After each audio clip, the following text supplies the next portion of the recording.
Welcome to interview time, everybody. We have a very special guest. It is the PlanetMC. Welcome. Thanks for having me, Harry. So happy to be here, coming to you live from Oakland, California. Amazing. Well, it's a pleasure to have you. So I'm going to jump straight in with the questions. And the first one, I think the most important one of all, how did you get into rap?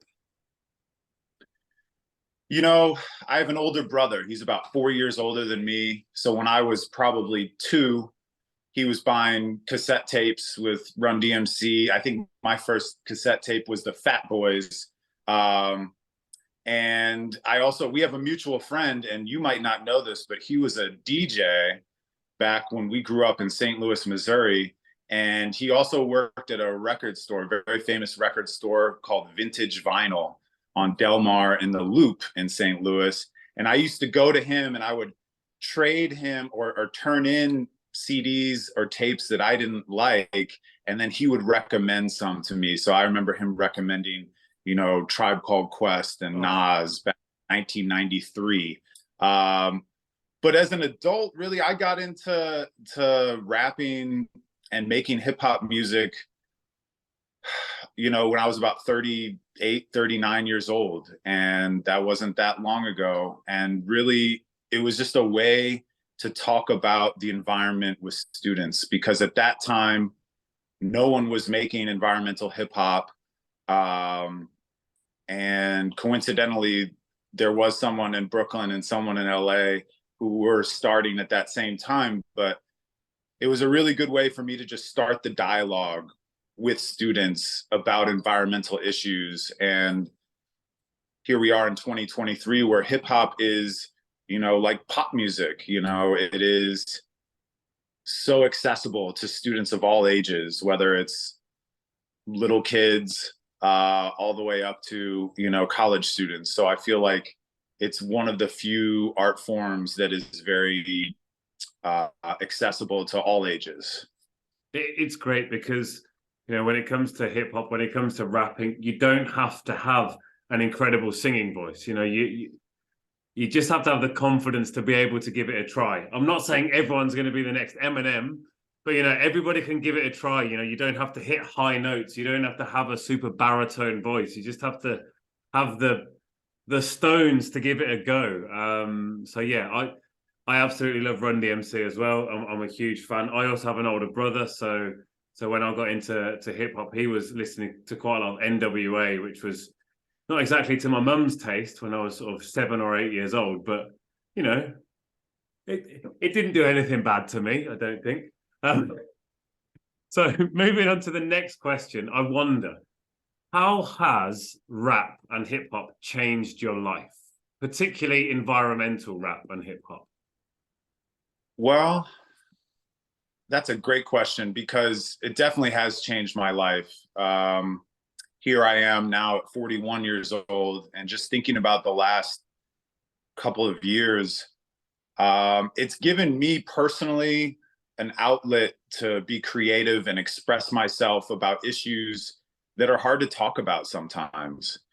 Do I really want to preach to students about the importance of reusing and picking up trash or microplastics? I had a song about nurdles, which are little microplastics that are everywhere. And it's just been much easier to communicate with young people with music videos. I think that's been definitely the big change in my life, is that I've been able to reach people, whether it's my old friends who I grew up with or people I don't even know across the world, or their children. I've gotten a lot of really encouraging feedback from young people, from my cousin's kids who live on the other side of the country, or people like you who are in, different continents.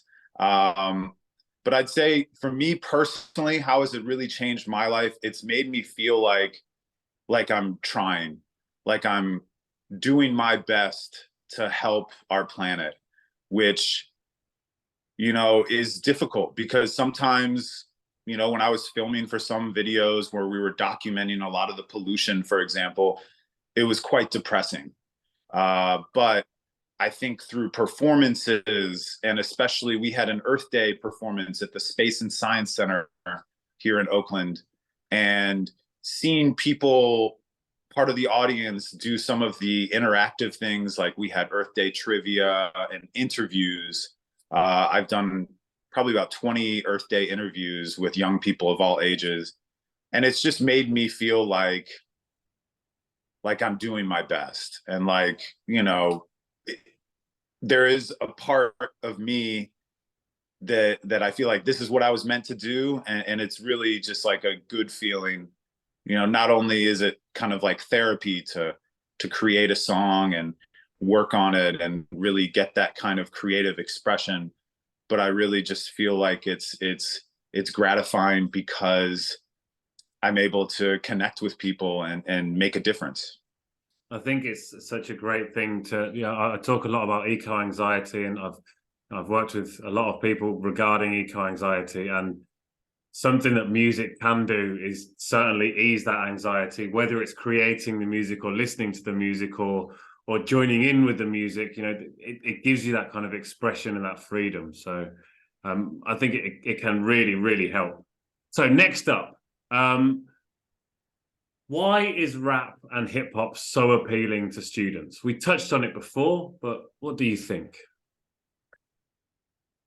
You know, Harry, I think you kind of touched on it. It doesn't require a lot of musical talent or training. It is very complex in a lot of ways, but I think it's easy to understand for a lot of people, especially because I think you mentioned it, like environmental hip hop. You know, these are important topics that people are feeling anxiety and depression about. You know, when I did these Earth Day interviews, I found out that a lot of young people are really, really impacted by the environmental situation that we have, not just here in the Bay Area or here in the United States, but all over the world. Um, so to me, I think that I would say that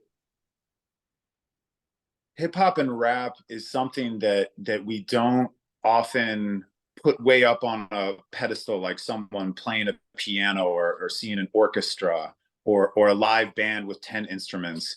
You know, I've performed with just one microphone in a parking lot before. You know, I've performed at, like I said, the Space and Science Center with kids. I also have a group called School of Rap, which is a group of middle school students who produce, write, record, and perform hip hop songs.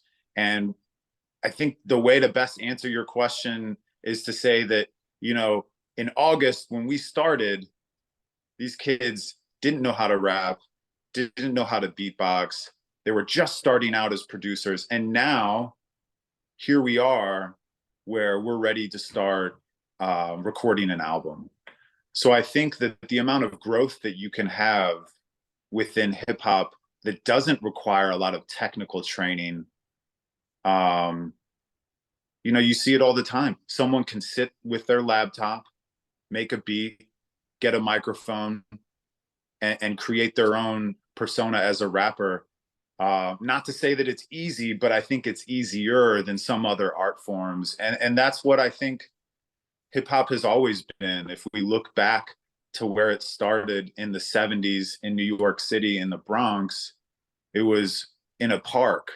It was party music where people were expressing themselves about societal issues that were challenging at that time. And so for me, the connection is, well, one of our major issues here in 2023 is the terrible state of our environment and the threat that we have. And so like there is this connection between the roots of hip hop coming from different urban areas and here we are today, and someone who lives in Oakland, I have to, you know, really connect to the strong musical roots of Oakland, but it's, of course, the strong hip hop roots of Oakland. You know, when I was a kid growing up in St. Louis, and I can speak for Fluency MC as well. We listen to hip hop from Oakland, among other places, and I think that, you know, hip hop really is a vehicle that, like I said, kindergartners can connect to it, whereas I don't think they could connect with other kinds of music as easily. So I hope I answered your question. I think one of the great things you said there was it's not about talent. You know, I'm not saying you don't need talent, because you do need talent. 100%, you need a lot of talent. I think the phrase you mentioned there, the technical training. You know, you don't need to spend 15 years learning how to play the piano. You don't need to learn how to shred a guitar. You know, you can do it with a mic and a beat. Like it's something. Of course, you need talent. You know, you still need to be able to be poetic. You still need to be creative. You still need all of these different things, but it's accessible because, you know, not everyone can pay for a harp to train on a harp and become a classically trained artist. So it does have that. It's so much more accessible, and it's that connection that you say that, you know, you look at the roots of hip hop, you look at where it came from. It came from struggle. It came from, you know, fights against social injustice. You look at where gangster rap came from as well. You know, when I talked about NWA before, you look at the problems that were happening in Compton. You know, you look at the Rodney King incident. You look at these different things, these different areas. It's a great place to where hip hop's, you know, has risen. It's risen from this injustice. And, you know, let's be honest, when we look at our children, when we look at future generations, the climate crisis is an injustice to them because it's not their fault. They didn't do it. I mean, we didn't do it. It's been done by things beyond our control. It's been done by things way bigger than us. But that doesn't mean we can't try and fight it. So let's look at the next question before I get, you know, go crazy off down some rabbit hole, because I have a tendency of doing that, to do that. I wonder how, I know again we've kind of touched on this, but in what ways can rap and music in general help people become change makers? Yeah, I love this phrase, change maker. And I'm honored to be featured in something where you would consider me to be part of that group of change makers. Before I get to it, one thing, I want to go back and just remember when I was a kid, the first time I think I really experienced hip hop was on a desk in a classroom, making a beat on a desk and rapping with a friend. I think lyrics from like the Ghetto Boys or NWA or something like that when we were kids. And so like, you don't even need instruments to rap. Yeah. And we started with the School of Rap at our school. We started by sitting around a table and making beats one day. But as far as hip hop being something for change makers with regards to environmental hip hop, because there really aren't that many people making environmental hip hop. But I will say that it crosses a lot of boundaries. Oh, there's my cat singing in the background. My favorite part about hip hop is not only does it cross generational boundaries, but as it became more and more popularized and mainstream, I think there's been these fusions and crossovers between different genres. So like, you know, I have a student who has a singing voice that's really wonderful, and I want them to join because hip hop can include that kind of R&B voice. And I think that hip hop at this point, you know, for example, an artist from St. Louis that went to the same high school as Fluency MC, Nelly, he's had this whole fusion with country music, which has been really good to see. You know, when we grew up, it was rock and hip hop with Walk This Way and Aerosmith and Run DMC collaborating, and Rage Against the Machine as well, of course, with their rap rock as well. So ultimate change makers. Absolutely. And you know, as far as like change makers, because I'm not the first person to work with kids in schools on making and performing hip hop, but what I saw this year is that kids need more opportunities to be change makers. Students in general, if you give them the platform, they'll do it. They often just don't have the platform, especially as we're coming, out of the pandemic here. And this year we definitely got more normalcy with being able to have talent shows at our schools and things like that. Um, I feel like anyone can be a change maker if they have that motivation. And for me, I almost lost the motivation in 2020 because I'd first in 2019 and early 2020 before COVID, I wrote and recorded the first song, but then during the pandemic, I lost that motivation. So I know what it felt like to not have the drive. And then when I turned 40, it just returned, and there's been a lot of this. But what I'd say as far as like being a change maker that I've seen is that I was lucky enough to have the opportunity to be a change maker because I have a great supporting cast, not just my wife, who I call Queen Gaia, who's really the source of PlanetMC. She's the one who, got rain barrels and got me reusing things and really thinking in that green mindset, in terms of reducing, and reusing. But also Dr. Earth, who is my producer, who records all the music, who mixes and who masters. So really, I was given these opportunities, and I want to share that with other people, especially students, and let them be change makers. Because as soon as I created that platform with School of Rap, coincidentally, one of the students made a song about electric cars. I did not, ask him to do that. That student just, wanted to make that. And so I think that the platform is the key. That's what I'm finding out. And, we'll be recording music at the high school, at Oakland High School, coming up as well, and expanding to Urban Promise Academy, which is another school here in Oakland that we'll be working with. So I guess to summarize, I think that the wider the platform is, the more change makers we can have. And in terms of environmental hip hop, I really am looking forward to collaborating with people, hopefully artists like Hill of the Earth in Brooklyn, and other artists. I know Fluency MC made a song about environmental issues recently. And I'm really hoping to just collaborate with more and more artists across different genres.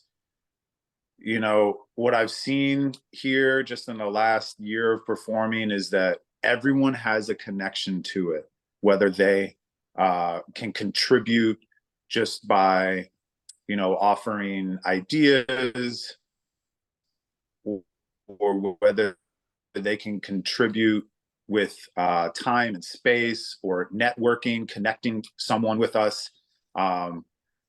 Everyone's interested. There's an animation studio in New Jersey that's going to help us by making animated characters for the School of Rap artists. So I just feel like there's all these different angles that all contribute towards that same goal of being a change maker.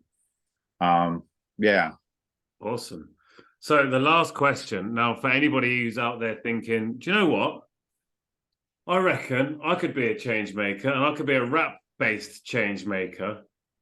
What would you say is the best way to get started? Well, think about what you can do, because I'm 100% behind anyone who wants to be an artist. And you know what? You don't even have to put your art out there. You might find that it just feels good to make it.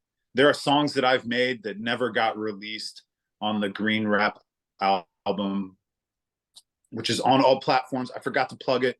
PlanetMC, Green Rap, available on all platforms. And what I learned is making the music sounds good. So if you like to make beats on your computer, make beats. If you like to sing, if you play an instrument, you can be that change maker Doesn't matter your age. It doesn't matter if it's summer vacation. You can connect with people. So if you want to connect with School of Rap, for example, and start a School of Rap club at your school or where you live, check out on Instagram at School of Rap 510. Connect with me. We're definitely spreading out and starting programs at different places. If you want to connect with me about environmental hip hop and how you can contribute, you know, our album, not only did it have interviews with students from 5 to 20, there were beats made by an 8th grade producer named XS Vibe. There were lyrics written by a certain kindergartner. There was the artwork. All of the artwork for PlanetMC is made by students. So I don't think it's just, you know, you don't have to feel like you can do everything, but you can find your niche.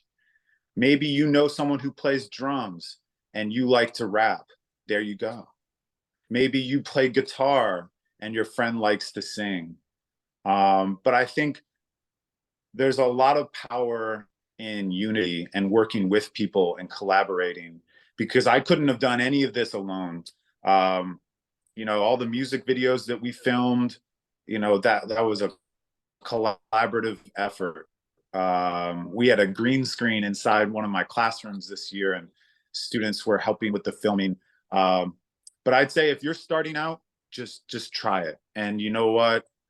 I've bombed songs. I've made songs that I never want to listen to again, but it's all part of the learning experience. And I think that it just feels really good to grow as an artist, even if you're not a classically trained artist in any ways. I'm not technically a musician. I'm self-taught, and that's fine.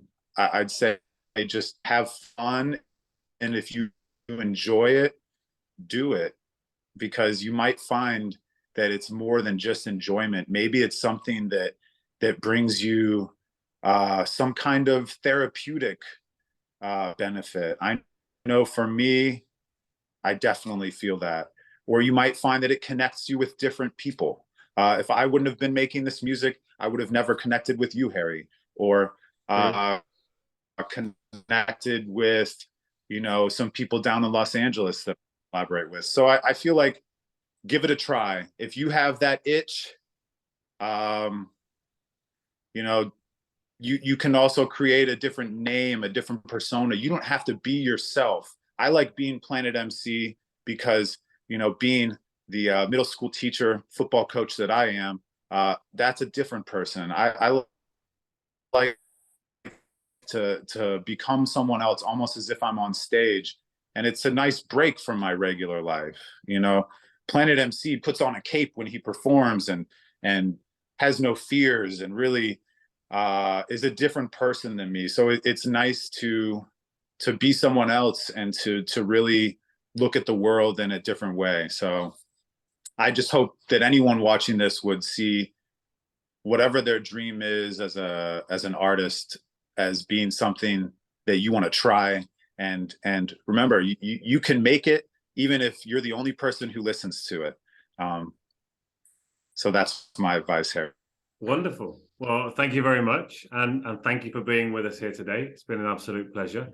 And again, remind everybody where they can check out PlanetMC and where they can get the album from. The floor is yours. Thank you, Harry. So Green Rap, the first ever environmental hip hop album, is on all platforms.